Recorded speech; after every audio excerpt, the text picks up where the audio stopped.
ए बुढ़ाऊ मोछ रंगावाइल फिर ना आई है जवार। ए बुढ़ाऊ मोछ रंगावाइल फिर ना आई है जवार। गाना गावता हो? अरे हम गावतनी हो। अरे काहे गावतारू? बूढ़ देखतारू 36,000 का वोल्टेज हमरा लगे बा।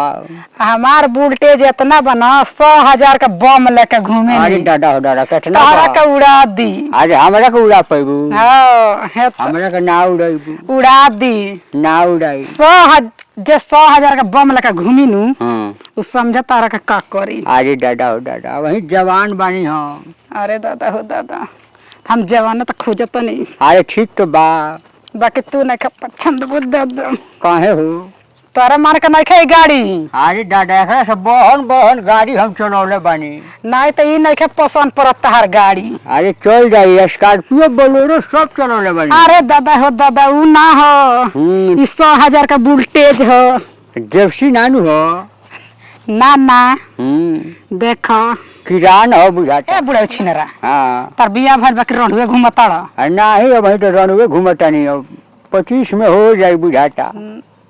तब तो तू सर के दुआर देखला ही नहीं हो खबर। अरे सड़क के दुआर के पूछला हम दिल्ली के लाल किला देखले बानी। ना ना तारा के देखिए के लगा तू सर के दुआर नहीं देखले हो खबर। अरे बहुत देखले बानी हो। दिल्ली के लाल किला इंडिया गेट ले भी देखले बानी हम। हाँ उ देखले बड़ा।